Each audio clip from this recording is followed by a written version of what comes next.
Hello students, this particular module will deal with the concepts of social structure and social change. Here I aim to talk about the attempt to understand processual nature of social change in India, also to interrogate the processes of Sanskritization, Westernization and modernization, to examine the scope of the orthogenetic and the heterogenetic changes that bring about social change in India, and also to reappraise the functionalist aspect of social change in Indian society. Now, the concept of social structure and social change have been very basic to the discipline of sociology as well as in order to understand modern society. The way social structure has been understood is quite varied.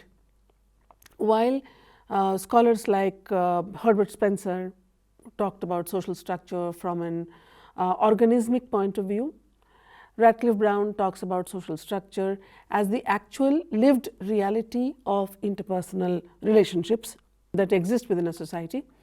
Talcott Parsons talks about social structure as an arrangement which includes a particular way in which institutions, agencies, social patterns, and the status and role of each individual in different group and setting is arranged. The dynamic process of social change is a very important part of Indian society. In fact, no society can remain static. Every society has evolved over time, and sociology is, or rather chronicles, the ways in which societies have evolved through the writings of, as is evident to the writings of Auguste Comte, Herbert Spencer, Talcott Parsons, as I have mentioned earlier. Now, if one were to look at Auguste Comte, he talks about the progression of society in distinctive ways. Similarly, social change corresponds to a change in social structure, social organization patterns, social functioning, and how these are then reflected in people's behavioral pattern, their ways of living, their values, beliefs, etc.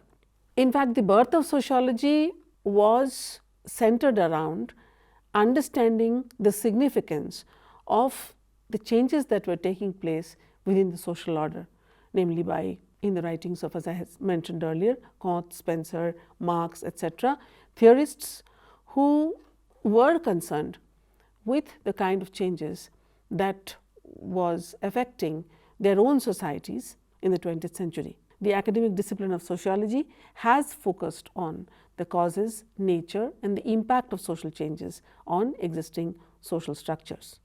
In order to understand how social structures have diversified, adapted, persisted, we need to interrogate what are the change inducing factors, change inducing as well as change resisting factors that we see in Indian society.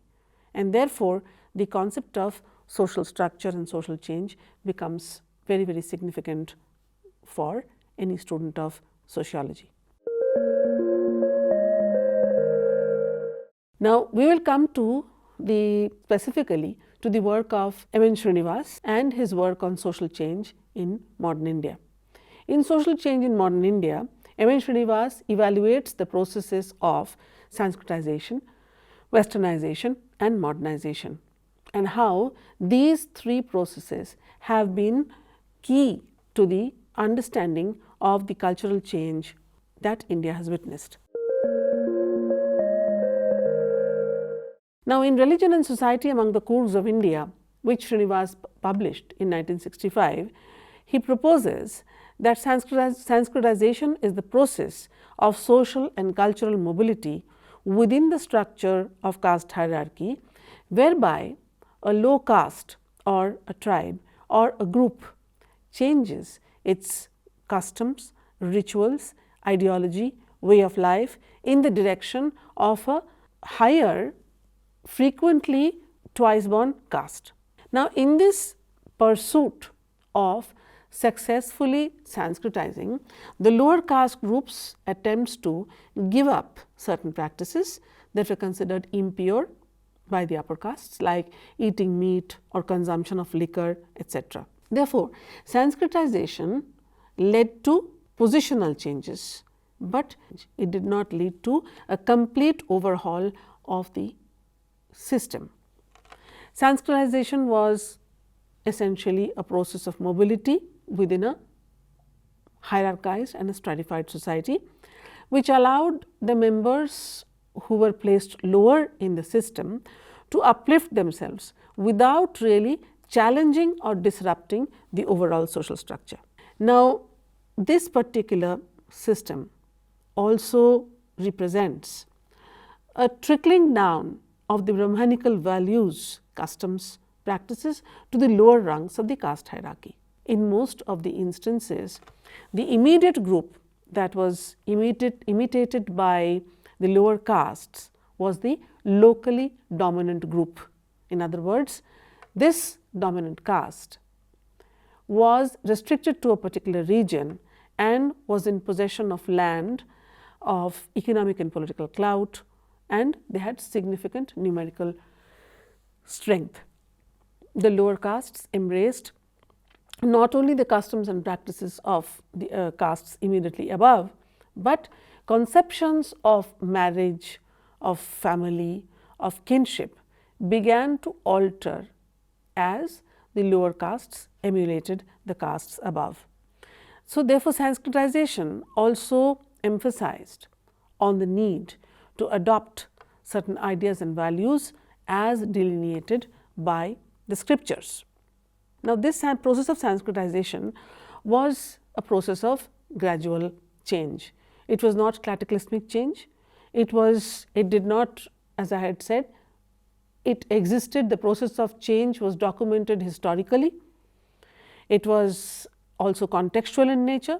It was historic because it had a long trajectory of evolution, and it was contextual because the impact and efficacy of the process varied from one region to another. Sanskritization was not a passive process. It was challenged by those who were higher in those who were being emulated. They did not yield, and often it took a generation or two for the castes to attain the status of the groups that they were emulating. Now, coming to the process of westernization. The process of westernization was symbolic in nature, in the sense that under this process, it was the upper caste groups which emulated the customs and practices of the West. And again, the reception of the process varied from one region to another. Some groups westernized by adopting dress, diet, manner, speech, etc. of the foreigners, while others embraced Western science, knowledge, literature as preferred modes of embracing Western ideals. So, westernization refers to an inclusive, complex and multi-layered concept which included everything from technology, from Western technology to the experimental methods of modern science and modern historiography. One of the main reasons through which the process of westernization actualized itself was through the emergence of the printing press. The emergence of the printing press initiated the process of printing and distribution of books and journals, and thus knowledge could be transferred to larger segments of the population. And with the spread of Western education, many of the ideas that were associated with modernity, modernizations, etc., it sort of disseminated. The newly educated middle class and upper caste groups gradually wielded a lot of came to wield a lot of power, and there were certain value preferences which came with westernization, and westernization was also subject to selective acceptance and adaptation. So, therefore, Srinivas notifies that there were changes in fashion. Shirts and suits became common part of the upper caste man's closet, with dietary practices also were found to change. Formerly forbidden vegetables like onion, carrots, radish now became part of the new modified diet. There were changes in occupation too, and these changes in occupation, for example, medical profession, which was earlier considered to be too precarious as it involved treating the untouchables, now became a much sought after occupation. So, therefore, Westernization brought about long term change in the social fabric of our country, and it initiated the establishment of several institutions while bringing about change within the rubric of the old new ones. Let me come to modernization. Modernization as a process indicated the adoption and implementation of modern lifestyles and values, and it refers to a group's change of life in all its aspects. So, therefore, a complex set of changes came to be prevalent in all aspects of society as the society started to industrialize. So, therefore, the impact of modernization was felt in economy, in polity, society, education and culture, and modernization was initiated by processes of spread of education, English education, adoption of new technologies, etc. Reason and rationality now were said to be the core tenets of a modern social order. For Srinivas, modernization was a value-laden concept, and the positive connotations that were associated with modernization was also critiqued by Srinivas. He felt that Westernization was a term which was much more ethically neutral and better suited to delineate the changes that were being brought about in Indian society rather than modernization. This ethical neutrality stemmed from the absence of a positive connotation to the process that was definitely associated with modernization. As far as Yogendra Singh was concerned, Yogendra Singh attempts to bring about an approach, an integrative approach to the study of social change in India. He focused on the little and the great traditions and the way in which the little and the great traditions were changing when they came in contact with the sources of change.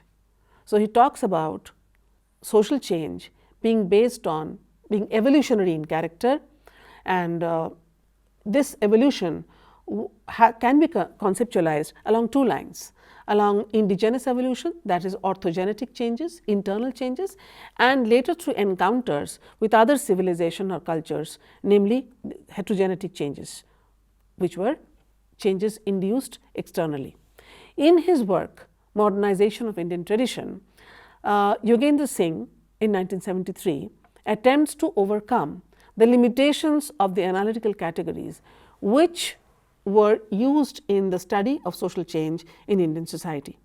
So, therefore, modernizing changes in institutions were not only the sole products of internal sources, internal forces, but also equally affected by the heterogenetic sources of change.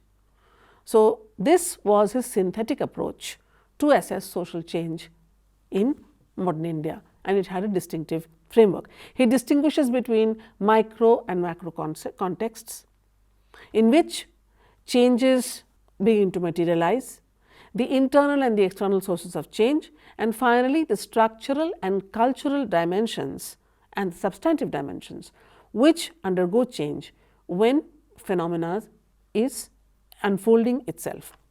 Now, changes within the Indian cultural tradition is referenced with the help of orthogenetic and heterogenetic changes, whereby Indian culture is undergoing change as a result of contact with other traditions. Now, Yogendra Singh highlights the historical epochs of the Indian civilization, like the establishment of Muslim rule, primary westernization, British rule and independence, which have been the sources of heterogenetic changes which can fit into his synthetic scheme for assessment or analysis. Similarly, the Islamic impact was also thought to be an important aspect of the heterogenetic change according to Yogendra Singh, and its impact was felt in the little and the great traditions. Islamization remained primarily impactful on the little traditions, and its secondary impact was on the great traditions. Similarly, westernization also produced exogenous changes, changes from outside in the context of both these domains. In the context of cultural and substantive domain, both the primary and secondary dimensions of westernization was important, while the macrostructure as well as the microstructure recorded changes like the emergence of bureaucracy, the emergence of new elites and so on, which were also the source of change. Sanskritization was therefore an orthogenetic change, changing internally, force that changed internally and brought about a cultural renaissance in the domain of great traditions. It resulted in the positional alteration at the microstructural level, while at the macrostructural level it had repercussions for the processes of circulation of elites. By focusing on the structural elements of modernization, Yogendra Singh highlighted various things like caste, family, marriage, etc., and how they have retained their traditional qualities, traditional overtones, while adapting themselves, modernizing themselves to the extent possible in a different context. So, therefore, changes cannot be solely initiated by internal or orthogenetic factors. They are products of a conducive concoction of both internal and external factors. Now, in order to understand social change, we have to take into consideration how functionalism has approached the idea of social change in our societies. In fact, the functionalist understanding of social change dominates our assessment of social change in India, and this approach basically emphasizes the fact that the different parts of a social system within a social order work harmoniously in order to maintain internal equilibrium and balance. So, therefore, the functionalist theory of change emphasizes slow gradual change which is deemed favorable for social order rather than revolutionary change. A gradual change from simple to complex society is made possible by cumulative change, by accumulation of changes, by changing slowly. Any rapid sudden social change is deemed to be highly undesirable and under such perspective. Now, as far as the caste system is concerned, for example, the role and character of the caste system has undergone several alterations. Caste groups have become very, very important in the politics of Indian society, and they have transformed themselves to adapt to the modern context after independence. Similarly, if you look at the Indian family has also undergone change from joint family structure to the advent of nuclear families, authority structure within the family, to more democracy within the family, which has become evident over the years as far as the institution is concerned.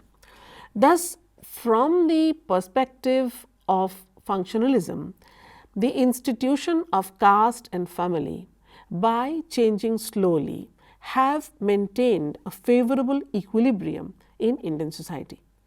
Changes in other aspects of our social life have brought about changes in these institutions in order to maintain the integrity of the social whole.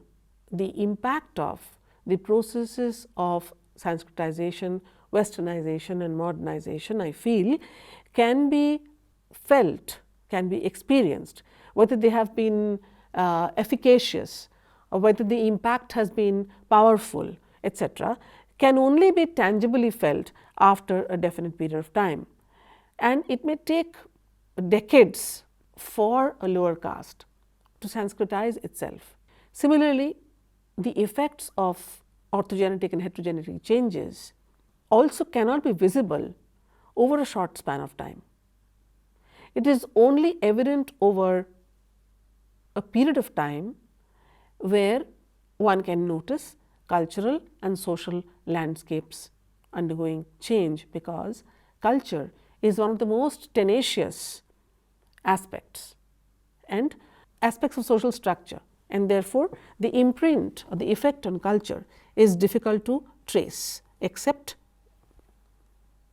unless and until we do not consider the question of time, the progression of time. It is very difficult to understand what has been the impact on particular cultures. So, no revolutionary change can be recorded as one alteration in the social structure will invariably cause a shift in other institutions of social order, and this shift will affect the equilibrium of the system.